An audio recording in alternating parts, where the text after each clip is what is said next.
The winter of 1854 brought with it the most savage blizzard the Scottish Highlands had seen in living memory. Snow fell in relentless sheets across the ancient landscape, transforming familiar paths into treacherous obstacles and turning the normally picturesque village of Glenmore into a frozen wasteland where survival itself became a daily struggle. Evangeline Harper pulled her threadbare shawl tighter around her shoulders as she forced her way through the knee-deep snow, her worn boots slipping on the ice-crusted ground beneath. The bitter wind cut through her thin clothing like knives, and her breath came in sharp white puffs that were immediately snatched away by the howling gale. In her numb hands, she clutched a small cloth bundle, the last of her meager possessions salvaged from the cottage that had been her family's home for 3 generations. The eviction notice had been brief and merciless. By order of His Grace, the Duke of Blackwood, Tenant Evangeline Harper is hereby required to vacate the premises within 24 hours due to failure to pay rent in arrears. No consideration for the fact that her father had died of consumption just 2 months earlier, leaving debts that a seamstress's wages could never hope to cover. No acknowledgement that she had nowhere else to go, no family to take her in, no prospects beyond the workhouse or the streets. The village of Glenmore huddled in the valley below like a collection of frightened animals, smoke rising from chimneys in thin, desperate streams. But those warm hearths were not for her. The other tenants struggling with their own survival could not risk the Duke's displeasure by harboring someone he had cast out. Fear of eviction was a powerful motivator for turning away even the most piteous appeal for help. Evangeline stumbled and fell to her knees in a particularly deep drift, the shock of the cold snow against her bare legs momentarily stealing her breath. For a moment, she remained there, overwhelmed by the magnitude of her situation. She was alone in a world that seemed determined to destroy her, with nowhere to turn and no hope of survival beyond the next few hours.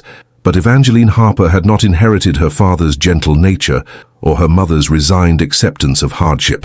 Instead, she possessed something far more dangerous, a will of iron forged in the fires of adversity, and a refusal to surrender that had sustained her through every tragedy life had thrown her way. She struggled back to her feet, wiped the snow from her face with hands that shook from cold rather than fear, and continued her march toward an uncertain destiny. The road leading away from Glenmore was little more than a suggestion in the blowing snow, marked by occasional stone markers that disappeared and reappeared like ghosts in the white wilderness. Evangeline had no clear destination. She knew only that remaining in the village meant death from exposure, and perhaps walking would at least keep her blood moving until she could find some form of shelter. Hours passed, or perhaps it was only minutes. Time became meaningless in the hypnotic rhythm of placing one foot in front of the other, of breathing in and out, of refusing to stop despite the growing numbness in her extremities. Her red hair, once her pride, now hung in frozen strands around her face, and ice crystals had formed on her eyelashes, making it difficult to see more than a few feet ahead. It was then, through the curtain of falling snow, that she glimpsed something that made her heart leap with desperate hope. The warm glow of lamplight, steady and welcoming against the storm's fury. As she drew closer, her exhausted mind gradually processed what she was seeing. A magnificent carriage, obviously belonging to someone of considerable wealth, stopped by the roadside with its occupant apparently taking shelter from the worst of the weather. The carriage was a masterpiece of craftsmanship, its black lacquer surface gleaming despite the accumulating snow, its brass fittings polished to perfection. Even the horses, though clearly suffering from the cold, were obviously the finest breeding stock money could buy. This was transportation befitting royalty, or at least the highest levels of aristocracy. Evangeline hesitated, torn between desperation and pride. To approach such a grand vehicle was to risk humiliation, rejection, or worse. People of that social level did not typically concern themselves with the plight of homeless peasants, especially not in weather that made charity seem like folly. But the alternative was to continue walking until she collapsed and died in the snow, and that seemed even less appealing than potential embarrassment. As she drew nearer, she could see the carriage's occupant through a partially frosted window, a tall figure in what appeared to be an elegant dark coat, his face turned toward the storm, as if he too were contemplating the wisdom of traveling in such conditions. Something about his posture suggested impatience rather than concern, as if the blizzard were merely an inconvenience rather than a life-threatening emergency. Evangeline was perhaps 20 feet from the carriage when her legs finally betrayed her completely. The combination of exhaustion, cold, and malnutrition that had been building for weeks finally overwhelmed her body's ability to function. She fell forward into the snow, her small bundle of possessions scattering in the wind, and for a moment simply lay there, unable to summon the strength to rise. The sound of the carriage door opening cut through the wind's howl like a blade. Heavy footsteps crunched through the snow, approaching with swift purpose, and Evangeline felt herself being lifted by strong, sure hands that handled her as gently as if she were made of spun glass. "Dear God," a deep voice murmured, rich with an educated accent that spoke of Oxford or Cambridge. "How long have you been walking in this?" Evangeline tried to answer, but discovered that her lips were too numb to form words properly. Instead, she found herself looking up into the most arresting pair of green eyes she had ever encountered, eyes that belonged to a face of almost classical perfection, marred only by a thin scar that somehow added rather than detracted from its aristocratic beauty. The man holding her was clearly a gentleman of the highest rank, his expensive clothing and bearing marking him as someone accustomed to command and obedience. His dark hair was touched with snow, and concern etched lines around his remarkable eyes as he assessed her condition with the practiced eye of someone familiar with emergency situations. Without hesitation, he shrugged out of his own coat, a magnificent garment that probably cost more than most people earned in a year, and wrapped it around Evangeline's shivering form. The warmth that enveloped her was like a blessing, carrying with it the subtle sense of expensive tobacco and sandalwood that spoke of masculine luxury. "Can you speak?" he asked gently, supporting her weight effortlessly as he helped her toward the carriage. "Are you injured or merely cold?" "Keep cold," Evangeline managed through chattering teeth, her voice barely audible over the wind.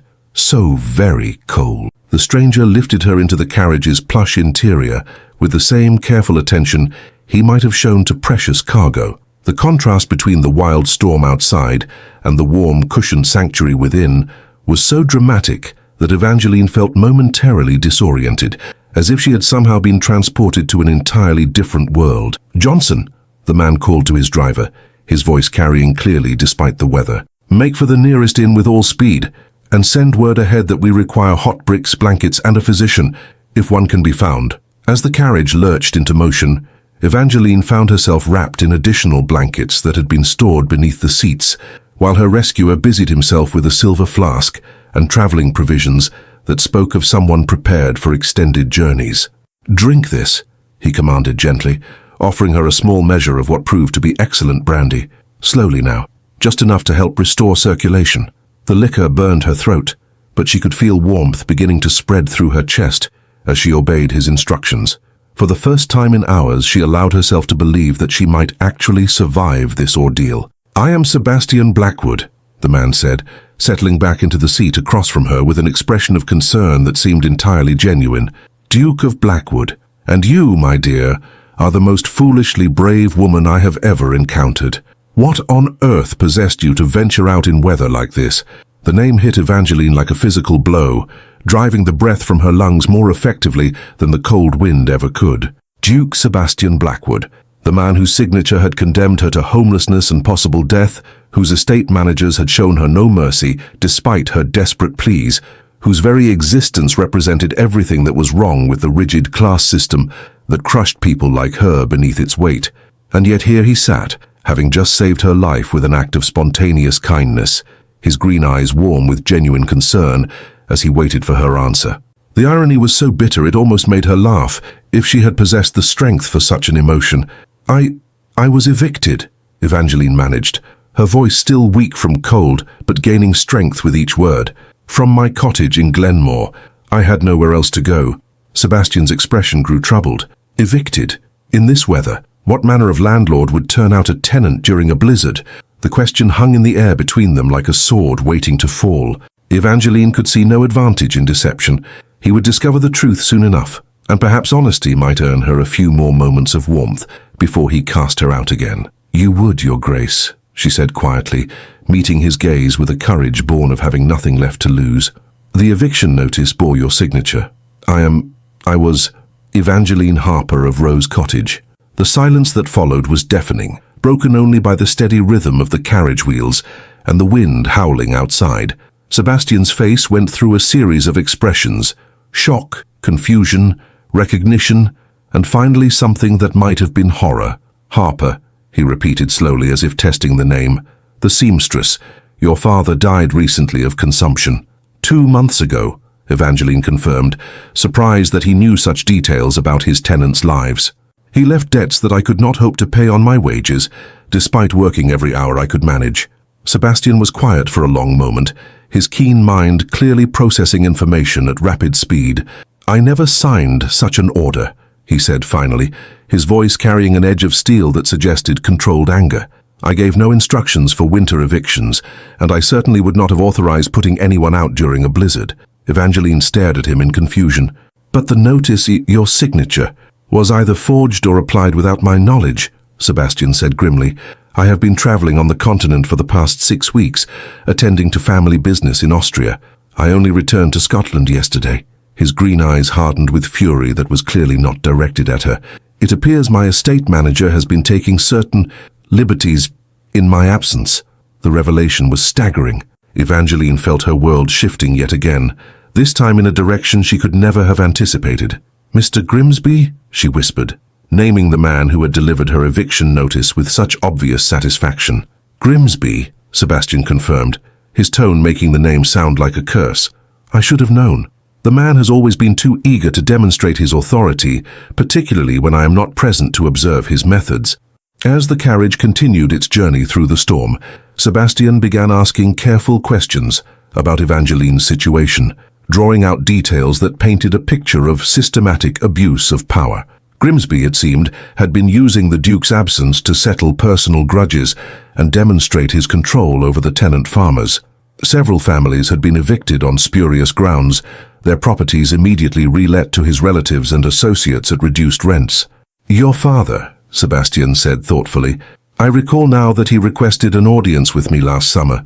Something about his daughter's education, wasn't it?" Evangeline nodded, surprised again by his memory for details. "He wanted to ask if you might consider allowing me to teach the village children. I had received some education from the vicar's wife, and Papa thought," he hoped.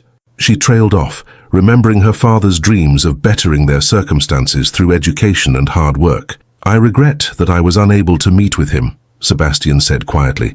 "Court obligations required my presence in London, but the idea has merit. The village children deserve better than the current arrangement." The conversation was surreal, discussing village improvements with the very man she had been taught to fear and resent. Everything she thought she knew about the Duke of Blackwood was being systematically dismantled by his obvious intelligence, his genuine concern for his tenants' welfare, and his fury at the injustices perpetrated in his name. "Your Grace," Evangeline said hesitantly, "if Mr. Grimsby has been acting without your authority, what will happen to the other families he has evicted?" Sebastian's expression grew even more grim. "They will be reinstated immediately, with compensation for their suffering. Grimsby will find himself seeking new employment, assuming I do not decide to pursue criminal charges for forgery and embezzlement." The carriage began to slow, and through the frosted windows, Evangeline could see the welcoming lights of a substantial inn. The storm still raged, but the building looked solid and well-maintained, with smoke rising steadily from multiple chimneys. "The Crown and Anchor," Sebastian noted with satisfaction. "They maintain excellent standards, and the proprietor is known for his discretion. You will be comfortable here while we sort out this mess." As the carriage came to a halt, Evangeline suddenly became aware of her appearance. Her frozen hair, her sodden clothing, her general state of desperate poverty. To enter such an establishment in the company of a duke while looking like a vagrant seemed like an invitation to scandal and humiliation. "Your Grace," she said uncertainly, "perhaps I should, that is, I hardly look appropriate for—" Sebastian's response was immediate and decisive. "Miss Harper, you are my guest and under my protection. Your appearance is of no consequence compared to your well-being." He fixed her with a steady gaze that brooked no argument. "You will hold your head high and allow me to see to your care, because that is what any decent person would do, for someone who has been wronged as you have been." The inn's proprietor, Mr. Henley, appeared at the carriage door with the speed that suggested advance warning of noble patronage. His professional demeanor never wavered as he took in Evangeline's bedraggled state, though his eyebrows rose slightly at the unusual circumstances. "Your Grace," he said with a respectful bow, "we have prepared our finest suite and the physician is already in attendance.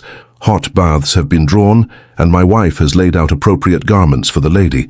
Sebastian nodded approvingly. Excellent.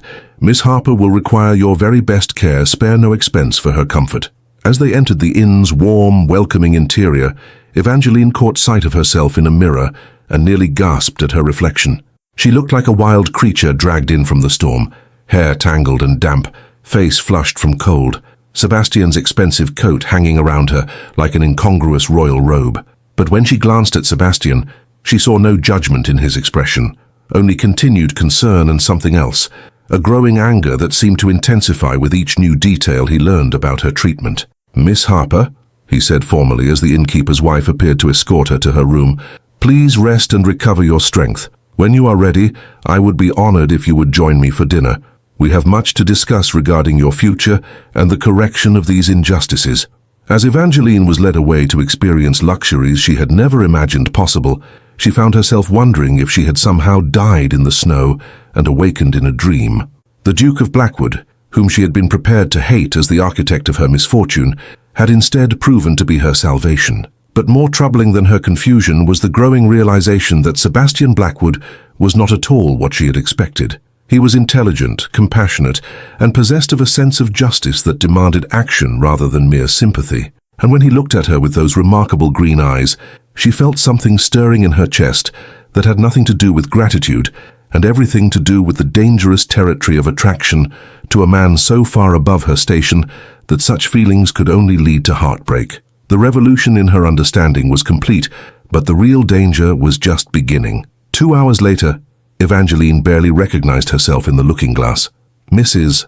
Henley had worked miracles with hot water, fine soap, and a wardrobe that seemed to have materialized from thin air. The dress she now wore, a deep blue wool that brought out her eyes, was simple but beautifully made, fitting her as if it had been tailored specifically for her frame. "His Grace sent word to the seamstress in the next village," Mrs.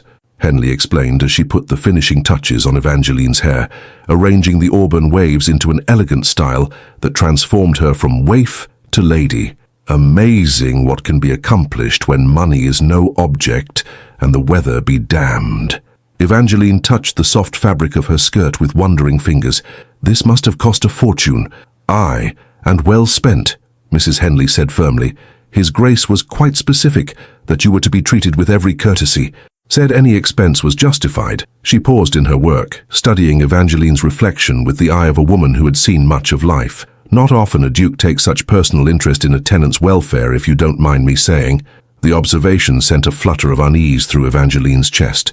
She had been trying not to think too deeply about Sebastian's motivations, focusing instead on the immediate relief of being warm, clean, and safe. But Mrs.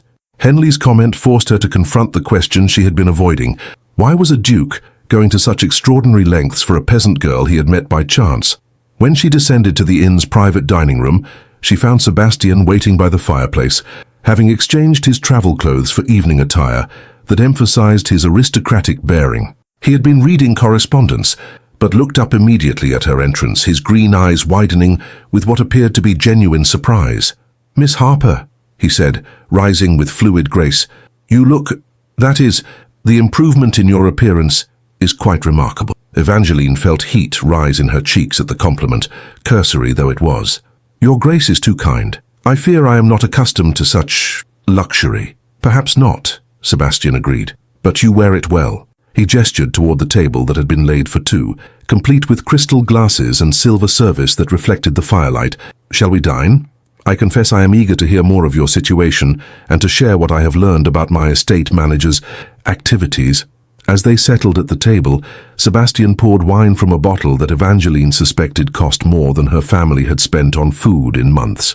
The entire situation felt like a fairy tale, dining with a duke as if she were his equal, treated with courtesy that should have been reserved for ladies of rank and fortune. "I have been corresponding with my solicitor," Sebastian began, as they were served the first course, a soup that was rich enough to constitute a meal in itself. "The situation regarding your eviction is even worse than I initially suspected." Evangeline set down her spoon, her appetite disappearing despite her earlier hunger. "How so, Your Grace?" "Grimsby has been systematically looting my estates," Sebastian said, his voice tight with controlled fury. "False evictions, forged documents, properties relet to his associates at below-market rates while he pockets the difference. Your family was not the only target. He has been running a comprehensive scheme for at least 2 years. The scope of the betrayal was staggering. But surely someone would have complained. Written to you directly? Sebastian's expression grew grim.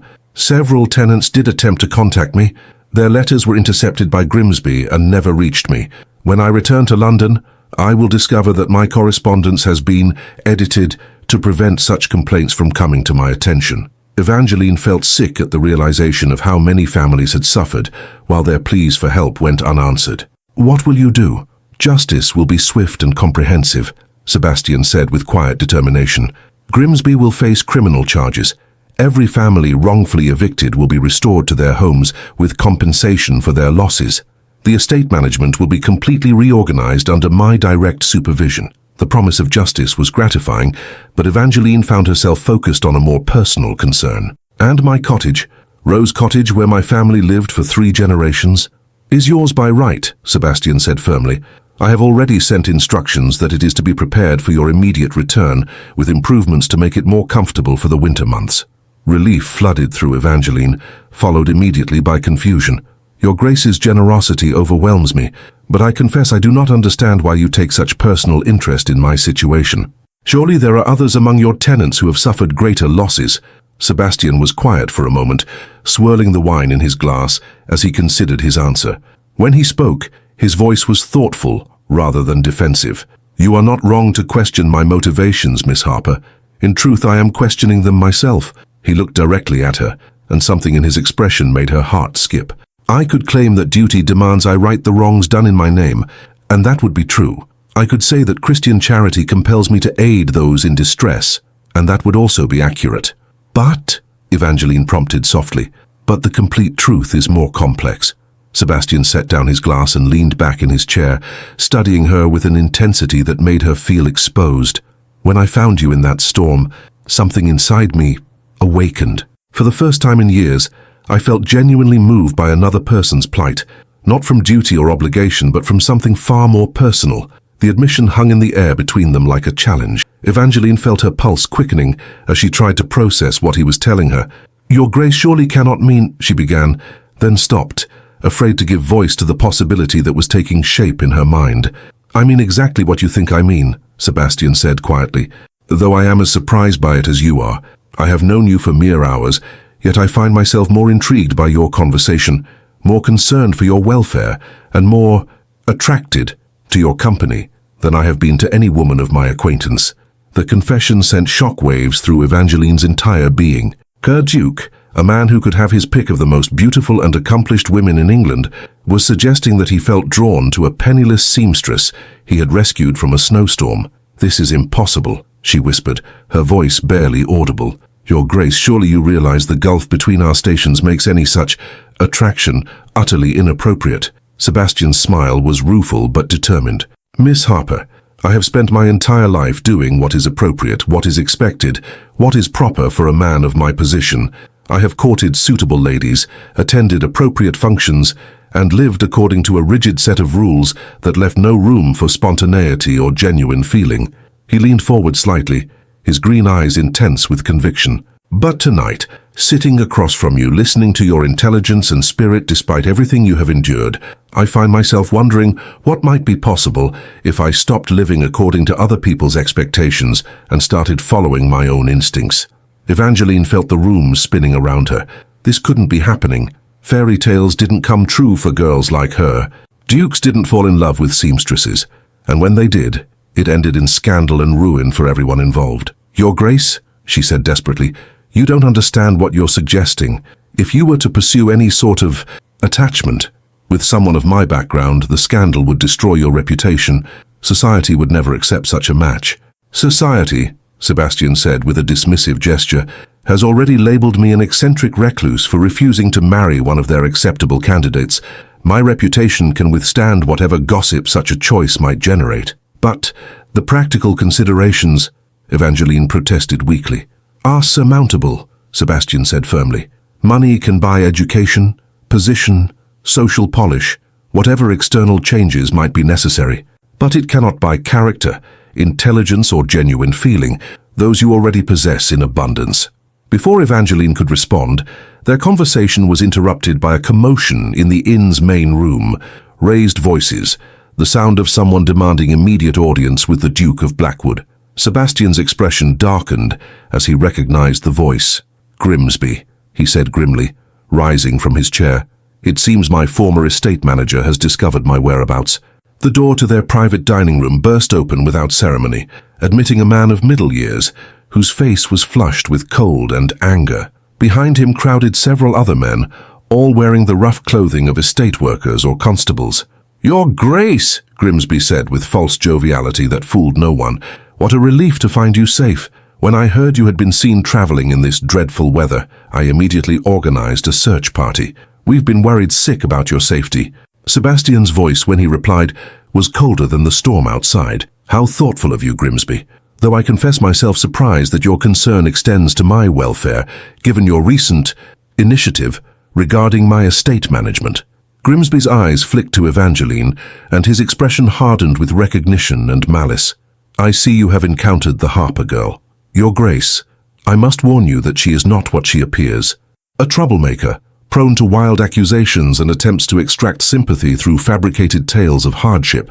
The insult was so blatant, so obviously designed to discredit her before she could speak, that Evangeline felt fury overtaking fear. But before she could respond, Sebastian stepped between them, his presence suddenly radiating the kind of authority that had commanded armies and conquered nations.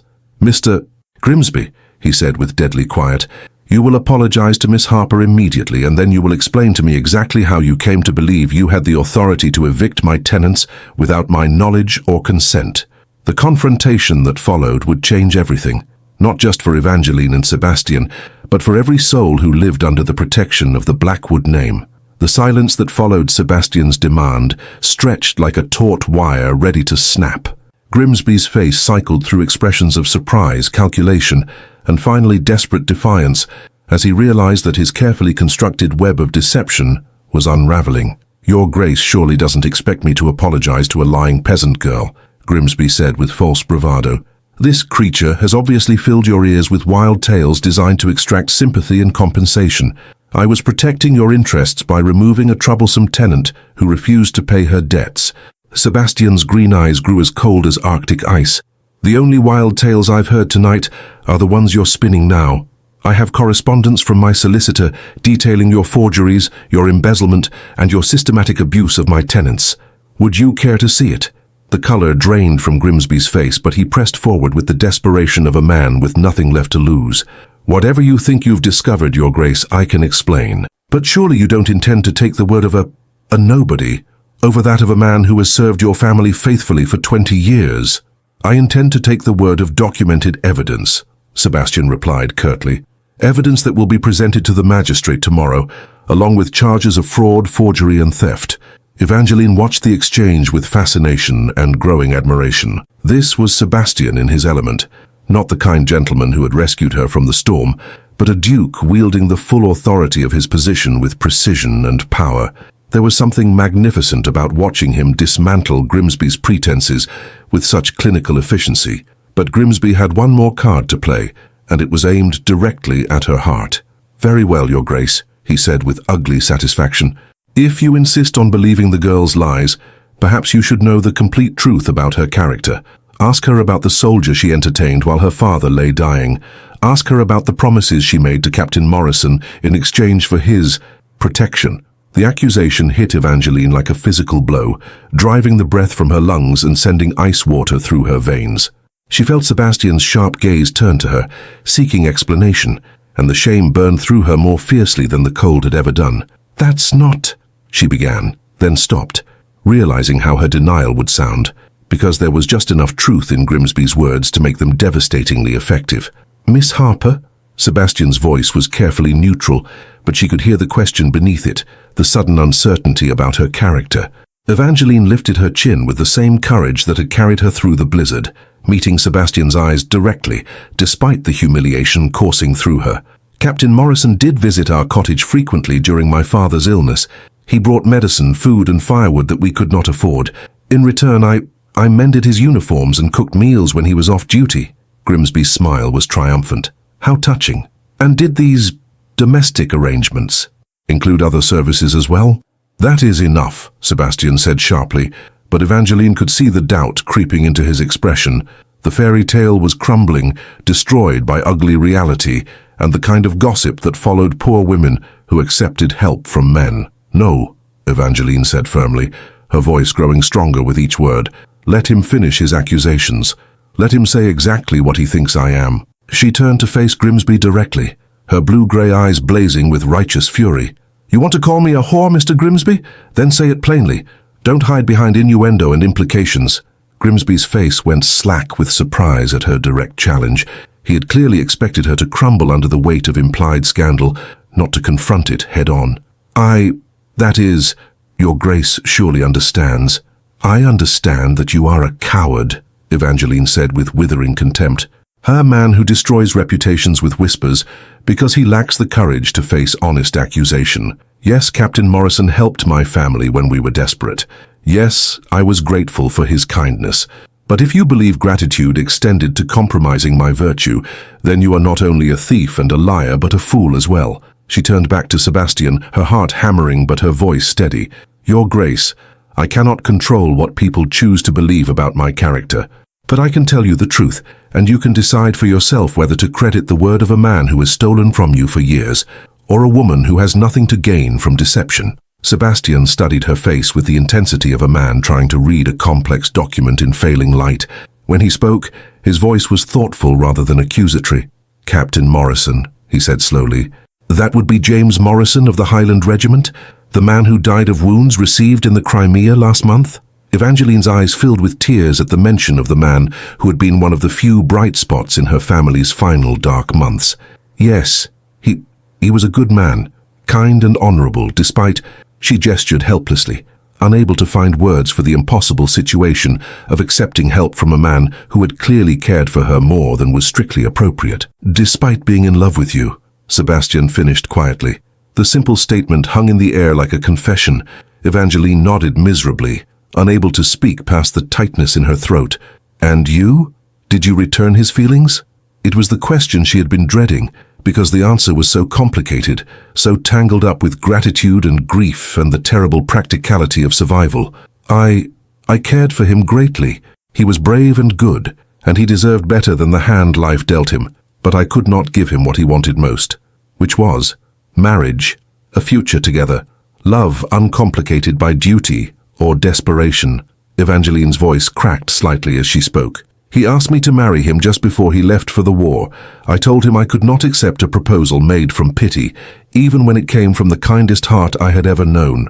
Sebastian absorbed this information with visible emotion, playing across his aristocratic features. When he spoke again, his voice was gentler than she had dared hope. So you rejected a marriage that would have secured your future, elevated your social position, and provided the protection you desperately needed. Why? Evangeline met his gaze directly, pouring all her honesty into her response. Because he deserved a wife who loved him completely, not one who married him from necessity. Because I would not build my security on the foundation of his unrequited feelings.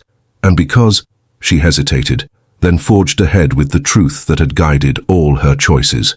Because I believed then, as I believe now, that love should be freely given or not at all. The confession seemed to strike Sebastian with unexpected force. His green eyes searched her face, as if seeing her clearly for the first time, and something in his expression shifted towards something deeper than mere attraction. Miss Harper, he said softly, you are either the most foolishly idealistic woman I have ever encountered, or the most admirably principled. I find myself hoping it is the latter. Grimsby, forgotten in the intensity of their exchange, chose that moment to make his fatal error. Your Grace, he sneered, surely you see how perfectly this proves my point. The girl admits to encouraging a soldier's affections while refusing his honorable proposal. What manner of respectable woman behaves so? Sebastian turned on him with such sudden fury that Grimsby actually took a step backward. The manner of woman, you worthless excuse for a human being who possesses more integrity in her smallest finger than you have demonstrated in 20 years of service. The manner of woman who chooses honesty over convenience, principle over security, and truth over the easy lie that would serve her interests. He moved closer to Grimsby, his voice dropping to the dangerous quiet that preceded duels. You have stolen from me, lied to me and abused my tenants, but your greatest crime is standing in my presence and daring to question the character of a woman who has shown more nobility in one evening than you have managed in a lifetime." The confrontation was interrupted by the arrival of the local magistrate, summoned by Sebastian's earlier message and accompanied by several constables. As Grimsby was led away in chains, still protesting his innocence and shouting increasingly desperate accusations, Sebastian turned back to Evangeline with an expression she could not quite read. "Miss Harper," he said formally, "I owe you an apology. Not for doubting your word, the accusations required addressing, but for allowing that man's poison to create even momentary uncertainty about your character." Evangeline shook her head, still shaken by the intensity of the confrontation. "You had every right to question me, Your Grace. A wise man considers all possibilities before making judgments. Perhaps, but a wise man also recognizes quality when he encounters it, regardless of the package in which it arrives." Sebastian moved closer, his voice growing warm with genuine feeling. "Evangeline, may I call you Evangeline?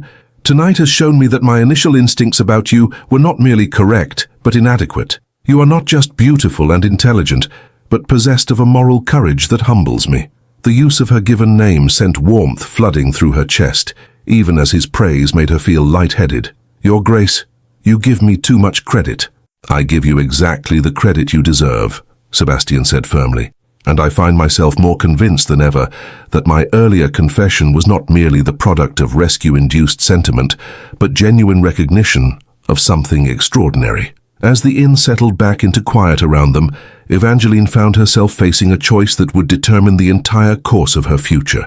Sebastian Blackwood was offering her something that seemed impossible, not just security or protection, but the possibility of genuine partnership with a man she was rapidly coming to love as much as she admired. But accepting meant stepping into a world where she would always be the peasant girl who had caught a duke's fancy, where every social interaction would be shadowed by questions about her worthiness and his judgment. It meant risking not just her own heart, but his reputation and future. The revolution in her circumstances was complete, but the most dangerous choice still lay ahead. In the quiet aftermath of Grimsby's arrest, Sebastian and Evangeline found themselves alone in the inn's private sitting room, the fire crackling softly between them as they attempted to process the evening's extraordinary events. The storm outside had begun to abate, but neither seemed eager to acknowledge that the shelter of this temporary sanctuary would soon come to an end. "I should return to Glenmore," Evangeline said finally, breaking the comfortable silence that had settled between them. "Now that the truth about the evictions has been revealed, I must reclaim my cottage and begin rebuilding my life." Sebastian looked up from the legal documents he had been reviewing, his green eyes reflecting the firelight. "Of course, but perhaps you need not rebuild alone." The suggestion hung between them, weighted with possibility and peril in equal measure. Evangeline felt her heart begin to race as she contemplated what he might be offering. "Your Grace." "Sebastian," he corrected gently, "given the intimacy of our conversations tonight, I believe we have moved beyond such formality." "Sebastian," Evangeline repeated, his name feeling strange and wonderful on her tongue. "You cannot be serious about what you implied earlier. The practical obstacles alone are surmountable with patience and planning," Sebastian interrupted, rising from his chair and moving to the window where he could watch the snow still falling in the courtyard. "I have been giving considerable thought to our situation, and I believe there is a path forward that would satisfy both propriety and our mutual inclinations." Evangeline studied his profile, noting the tension in his jaw that suggested internal struggle. "What sort of path?" Sebastian turned back to her, and she was struck by the determination in his expression. "Marriage, ultimately, but approached gradually with proper preparation and social engineering to minimize scandal." The word marriage sent shockwaves through Evangeline's entire being. Even after their earlier conversation, she had not quite allowed herself to believe he was serious about such a possibility. "The process would require time," Sebastian continued, his voice taking on the practical tone of a man accustomed to solving complex problems. "First, your education would need to be enhanced. Not because you lack intelligence," he added quickly, seeing her expression, "but because society expects certain accomplishments from a duchess. Languages, literature, music, art, the superficial markers of breeding that unfortunately matter more than character." Evangeline felt a flutter of panic at the magnitude of what he was describing. "Sebastian, I am a seamstress. I can barely read Latin, I have never touched a pianoforte, and my knowledge of art extends to the simple drawings in my father's prayer book. How could I possibly learn? Sebastian said simply. With the finest tutors money can hire, unlimited time for study and a strong motivation for success. His smile was gentle but determined. You underestimate yourself, Evangeline. Intelligence such as yours is not limited by current knowledge, but by future possibility. He moved closer, his proximity making it difficult for her to think clearly. The transformation would need to be complete but gradual. A year, perhaps 2, of intensive preparation. During that time you would officially be serving as, let us say, educational coordinator for my estate schools, a position of sufficient respectability to justify your residence in one of my properties, your association with tutors and masters, and your gradual introduction to society. The plan was breathtakingly audacious in its scope and ambition. Evangeline could see the careful thought that had gone into every detail, the way it addressed each potential objection and obstacle. And after this transformation, she asked, her voice barely above a whisper, after you have acquired the external polish that society demands, we would announce our engagement, Sebastian said, his voice growing warm with anticipation. By then, you will have been established as a person of education and refinement, employed in a respectable position, and known to my associates as someone deserving of regard. The shock of the announcement will be mitigated by your obvious suitability. Evangeline stared at him, overwhelmed by the enormity of what he was proposing. Sebastian, the risk to your reputation, your social position, if the plan should fail, if I should prove incapable of the transformation you envision, then we will face whatever consequences arise together, Sebastian said firmly. But I do not believe the plan will fail, because I do not believe you will fail. I have seen your courage, your intelligence, your strength of character. Those qualities, properly supported and developed, will carry you through any social challenge. Before Evangeline could respond, their conversation was interrupted by a sharp knock at the sitting room door. Mrs. Henley entered with obvious reluctance, her face grave with concern. Begging your pardon, Your Grace, but there's been a development. Lady Catherine Blackwood has arrived, demanding immediate audience with you. Sebastian's face went pale at the mention of the name. My sister, here in this weather? Aye, Your Grace, travelling with a full escort and in quite a state about something. She's in the main parlour now, refusing all refreshment until she's spoken with you. Evangeline felt cold dread settling in her stomach. Sebastian had mentioned his sister only briefly, but she knew enough about aristocratic families to understand that Lady Catherine's unexpected arrival could not be coincidental. She knows, Sebastian said grimly, his thoughts clearly following the same path. Somehow she knows about tonight's events. Mrs. Henley's expression grew even more troubled. Your Grace, the lady was quite specific about wanting to meet the young woman who has been the subject of such scandalous gossip. The words hit Evangeline like physical blows. Already the story was spreading, being twisted and embellished as it passed from mouth to mouth. By morning, every drawing room in London would be buzzing with tales of the Duke of Blackwood's mysterious liaison with a peasant girl rescued from a blizzard. I should go, Evangeline said quickly, rising from her chair. If I disappear now, perhaps the gossip will die down and no permanent damage will be done to your reputation. Absolutely not, Sebastian said with steel in his voice. You will not run away like a guilty party when you have done nothing wrong. We will face my sister together, and we will make our position clear from the beginning. Sebastian, you don't understand what you're asking, Evangeline protested desperately. Lady Catherine will see me as nothing but a fortune-hunting adventuress who has ensnared her brother through manipulation and scandal. She will do everything in her power to destroy me and discredit our attachment. Let her try, Sebastian said with quiet confidence. Catherine is formidable, but she is not unreasonable. Once she meets you properly, speaks with you, sees your true character, she will see a peasant girl in borrowed finery, speaking with an accent that betrays her background with every word. Evangeline finished bleakly. Sebastian, I am not ready for this confrontation. I need time to prepare, to learn, to become the woman who might possibly be worthy of your sister's acceptance. Sebastian moved to her side, taking her hands in his strong ones. Evangeline, listen to me carefully. You are already worthy. Your birth circumstances do not diminish your value as a person. Your lack of formal education does not invalidate your intelligence. Your poverty does not reflect upon your character. His words were beautiful, but Evangeline knew the harsh reality of social prejudice. Your words are kind, but Lady Catherine will not see past my origins to judge my character. And if she disapproves of me, then she will have to accept that her brother is a grown man capable of making his own decisions, Sebastian said firmly. But I believe, once the initial shock passes, she will recognize your qualities as I have done. Another knock interrupted them, more insistent this time. Mrs. Henley reappeared, looking frankly worried. Your Grace, I'm afraid Lady Catherine is becoming impatient. She's demanding that Miss Harper be brought to her immediately and threatening to create quite a scene if her wishes are not honored. Sebastian's jaw tightened with frustration, but he nodded curtly. Very well. Tell my sister we will join her momentarily. As Mrs. Henley departed, Sebastian turned back to Evangeline with an expression that was equal parts apology and determination. I know this is not how I wanted you to meet Catherine, but perhaps it is better to address her concerns immediately, rather than allow them to fester. Evangeline felt terror rising in her chest, but she forced herself to stand straighter, drawing on the same courage that had carried her through every crisis in her life. Very well, but Sebastian, you must promise me something. Anything. If Lady Catherine's opposition proves insurmountable, if your family's disapproval threatens your social position or political prospects, you must not sacrifice your future for my sake. I will not be the cause of your ruin, no matter what my personal feelings might be. Sebastian's response was immediate and uncompromising. I will make no such promise, because I will never face such a choice. You are not a liability to be managed, or a burden to be endured. You are a woman of extraordinary worth, and anyone who fails to recognize that fact reveals their own limitations, not yours.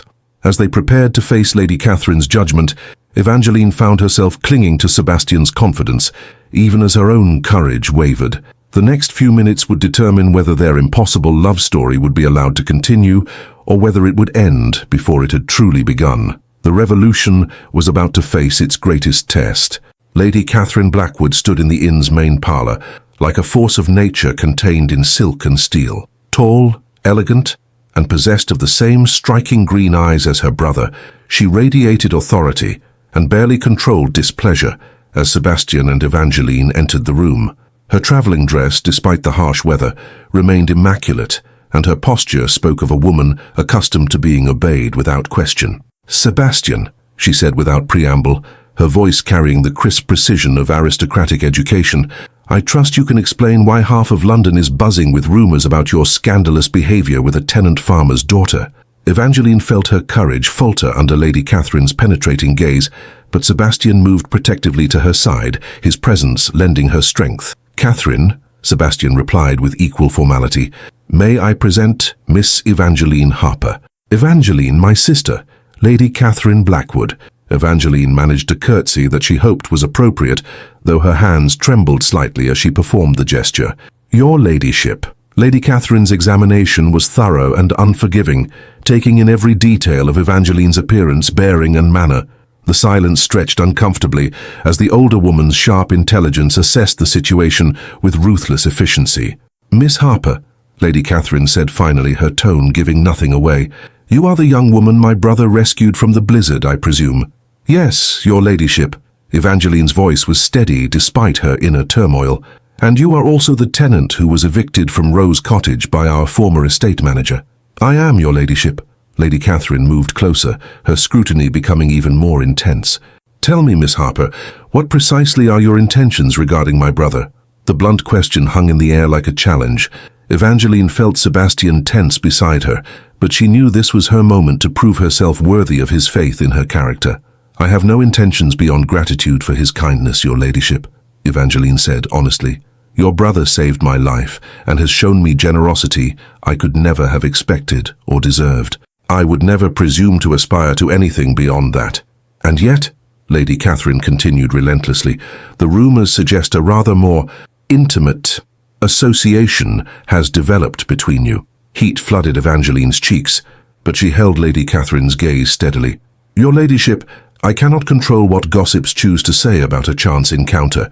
I can only speak to my own conduct, which has been guided by propriety and respect for your brother's position. Lady Catherine studied her for another long moment, then turned to Sebastian with an expression that was difficult to read. And your intentions, brother dear? Surely you cannot be seriously entertaining the romantic fantasies the gossips are attributing to you? Sebastian's response was immediate and unequivocal. My intentions are entirely serious, Catherine. I intend to court Miss Harper properly, with all the respect and consideration her character deserves. The admission sent ripples of shock through the room. Evangeline felt her knees weaken at hearing him state his intentions so boldly, while Lady Catherine's composure cracked for the first time since her arrival. Sebastian, you cannot be serious, Lady Catherine said, her voice rising slightly. The social implications alone, a duke of your standing involved with a peasant girl? The scandal would be devastating. The only scandal, Sebastian replied firmly, would be in allowing social prejudice to prevent recognition of genuine worth. Evangeline possesses more true nobility than half the so-called ladies of our acquaintance. Lady Catherine's eyes flashed with something that might have been anger or admiration. Pretty words, Sebastian, but hardly practical. What do you propose? That you simply announce your engagement to a woman with no education, no social connections, no dowry, and expect society to accept such a mésalliance without consequence. It was Sebastian's turn to surprise everyone in the room. Actually, Catherine, I was hoping you might help with that very problem. Lady Catherine stared at her brother, as if he had suggested she take up residence in Bedlam. Help? Sebastian, have you taken complete leave of your senses? On the contrary, I have never been thinking more clearly. Sebastian moved to stand beside Evangeline, his hand finding hers in a gesture of unmistakable support. You are the most accomplished woman I know, Catherine. Your education is impeccable, your social connections unrivaled, your understanding of society's expectations absolute. If anyone could guide Evangeline's transformation from tenant farmer's daughter to duchess, it would be you. The proposal was so audacious that Evangeline gasped aloud. Lady Catherine's expression cycled through shock, outrage, and finally something that might have been grudging respect for her brother's strategic thinking. You want me to sponsor this girl's social education? Lady Catherine asked slowly. To take responsibility for transforming her into someone suitable for your station? I want you to recognize that Evangeline's essential qualities make her worthy of such investment, Sebastian corrected. Her intelligence, her courage, her integrity, these cannot be taught, Catherine. They can only be polished and presented properly. Lady Catherine turned her penetrating gaze back to Evangeline, who felt as if she were being dissected by a master surgeon. And you, Miss Harper? Are you prepared for the enormous undertaking my brother is proposing? The years of intensive study, the complete transformation of your manner and speech, the scrutiny and judgment you would face from every corner of society? Evangeline thought of her father's dreams for her future, of Captain Morrison's faith in her potential, of her own deep longing for something beyond mere survival. Your ladyship, I would be honored by such an opportunity, though I confess I am terrified by the magnitude of what would be required. Fear is appropriate, Lady Catherine said dryly. The task would be monumental, but fear combined with determination can accomplish remarkable things. She began to pace the room, her sharp mind clearly working through the practical implications of Sebastian's proposal. It would require at least 2 years of intensive preparation. Languages, literature, music, art, history, philosophy, dancing, deportment, conversation, everything that defines a lady of quality. All of which Evangeline is capable of mastering, given proper instruction, Sebastian said confidently. Lady Catherine stopped her pacing and fixed Evangeline with another penetrating stare. Miss Harper, why should I invest my time, reputation, and considerable resources in your education? What assurance do I have that you possess the dedication and ability necessary for success? Evangeline felt the weight of her entire future hanging on her response. Your ladyship, I can offer no guarantees except my complete commitment to honoring the investment you would make in me. I have spent my life learning that worthwhile things require hard work and sacrifice. If you deem me worthy of the chance, I will not waste it. Lady Catherine studied her for another long moment, then surprised everyone by smiling, the first genuine warmth she had shown since her arrival. You know, Sebastian, I believe you may have found something quite remarkable after all, she said thoughtfully. Miss Harper, you speak with more honesty and intelligence than most of the vapid creatures currently gracing London's drawing rooms. She moved closer to Evangeline, her expression growing serious again. I will be honest with you, my dear. The path ahead would be extraordinarily difficult. You would face constant scrutiny, endless judgment, and the malicious gossip of people determined to see you fail. Are you truly prepared for such an ordeal? Evangeline thought of the blizzard that had nearly claimed her life, of the poverty and desperation that had driven her from her home, of all the challenges she had already survived. "Your ladyship, I have faced hardships that tested my will to live. I believe I can endure hardships that might allow me to truly live." Lady Catherine's smile grew wider. "Spoken like a true Blackwood," she said with approval. "Very well, Sebastian. I will undertake this project, with 2 conditions." "Name them," Sebastian said immediately. "First, Miss Harper must demonstrate her commitment by mastering preliminary requirements before we proceed to London. If she cannot handle the foundational work, there is no point in attempting the advanced curriculum." "Agreed," Evangeline said quickly. "What would be required?" 6 months of intensive preparation here in Scotland, Lady Catherine explained. "History, literature, basic French and German, fundamental deportment, and essential musical training. If you can prove your aptitude in these areas, we will proceed to the more sophisticated education required for London society." Sebastian nodded approvingly. "And the second condition?" Lady Catherine's expression grew stern again. "No announcement of engagement until the transformation is complete. I will not have the Blackwood name associated with scandal, and a premature revelation would doom the entire enterprise." "Understood," Sebastian agreed, though Evangeline could see the effort it cost him to accept such a delay. As the 3 of them began to discuss practical arrangements, tutors, curricula, timelines, and the careful management of social perceptions, Evangeline found herself overwhelmed by the enormity of what had been set in motion. In a single evening, she had gone from homeless refugee to prospective duchess, from social outcast to pupil of one of England's most influential women. But more than the external transformation ahead, she was moved by the depth of Sebastian's commitment to their impossible love. He was willing to risk everything, his reputation, his social position, his family's approval, for the chance to build a life with a woman he barely knew. As Lady Catherine outlined the rigorous schedule that would govern Evangeline's next 2 years, Sebastian caught her hand and squeezed it gently. The simple gesture reminded her that whatever challenges lay ahead, she would not face them alone. The revolution was no longer a dream, but a carefully planned campaign with powerful allies and a clear path to victory. The seamstress from Rose Cottage was about to begin her transformation into a duchess, one lesson at a time. 3 years later, the morning sun streamed through the magnificent windows of Blackwood Castle's Great Hall, illuminating what had been declared by the London papers as the wedding of the century. The ancient stone walls, draped in white silk and Scottish heather, bore witness to a ceremony that defied every convention of aristocratic marriage, while somehow managing to satisfy every requirement of social propriety. Evangeline stood before the altar in a gown that was a masterpiece of French couture, ivory silk embroidered with pearls and silver thread, her auburn hair crowned with the Blackwood family tiara that had been worn by duchesses for 300 years. But it was not her magnificent appearance that had silenced the assembled guests.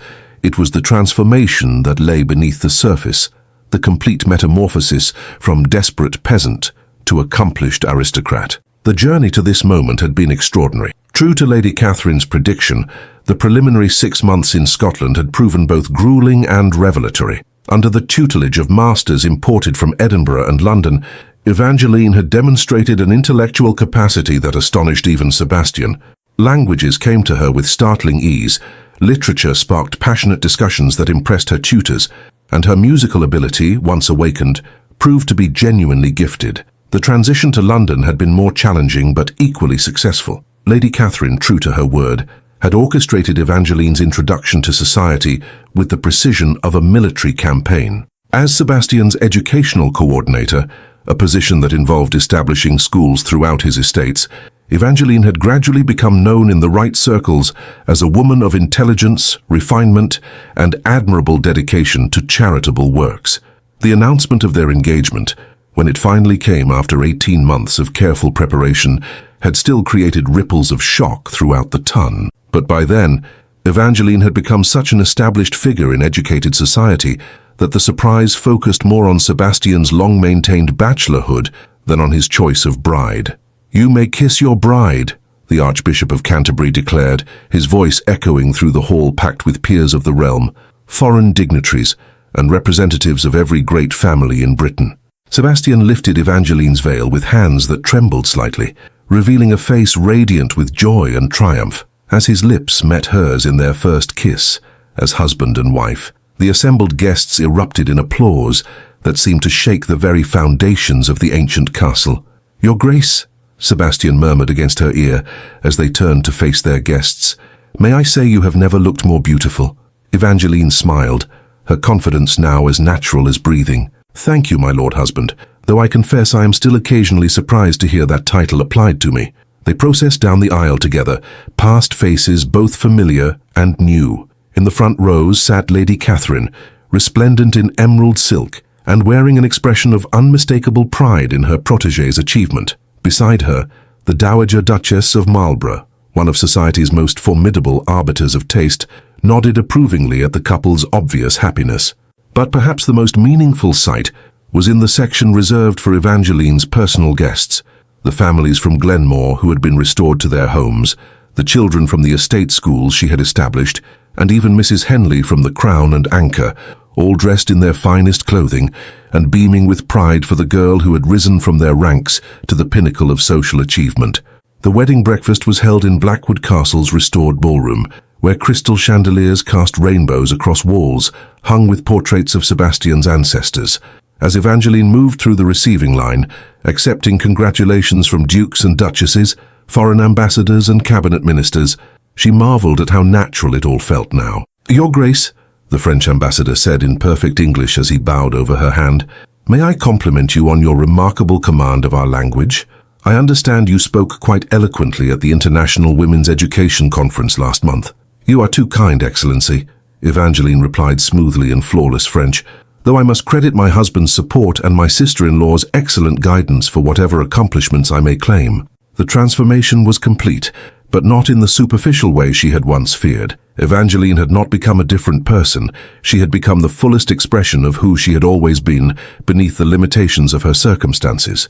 Her natural intelligence had been educated, her inherent dignity had been polished, and her compassionate nature had been given scope for genuine influence. Later, as evening fell and the dancing began, Sebastian found Evangeline standing on the balcony overlooking the castle gardens, taking a moment of quiet amid the celebrations. "Regrets?" he asked gently, joining her at the stone balustrade. Evangeline leaned into his embrace, feeling the solid warmth of the man who had seen her potential when she could not see it herself. "None whatsoever. Though I confess I sometimes think of that girl in the blizzard and wonder if she could have imagined this moment. She could not have imagined it because she had not yet discovered what she was capable of achieving," Sebastian said thoughtfully.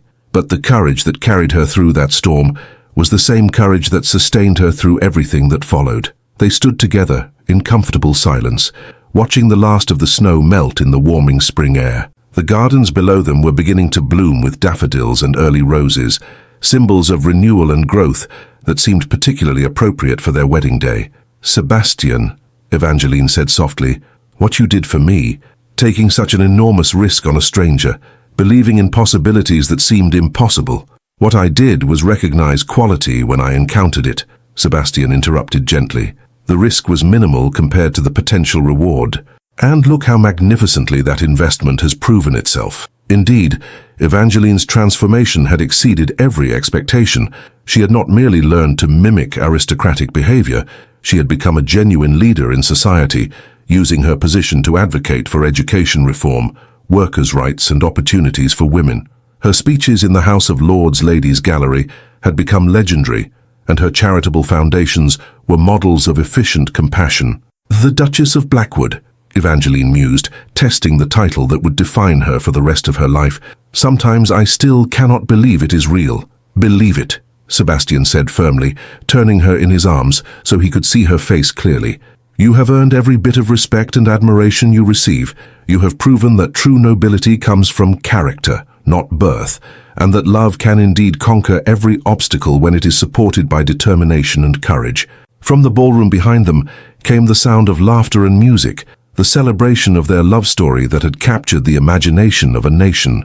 Tomorrow, the newspapers would write about the fairy tale romance that had transformed a peasant girl into a duchess. But Evangeline knew the real story was far more complex and beautiful than any fairy tale. It was the story of two people who had found in each other not just love, but the inspiration to become better than they had ever imagined possible. Sebastian had rediscovered his capacity for joy and purpose, while Evangeline had learned that her dreams could expand to match her growing abilities. "Shall we return to our guests?" Sebastian asked, offering her his arm with the same courtesy he had shown her from their very first meeting. "Of course," Evangeline agreed, accepting his escort with the confidence of a woman who had found her place in the world through her own efforts and the love of an extraordinary man. As they re-entered the ballroom, the orchestra struck up a waltz, and the assembled guests cleared the floor for the bride and groom's first dance as husband and wife. Sebastian led Evangeline onto the polished parquet with the same gentle strength that had guided her through every challenge of the past 3 years.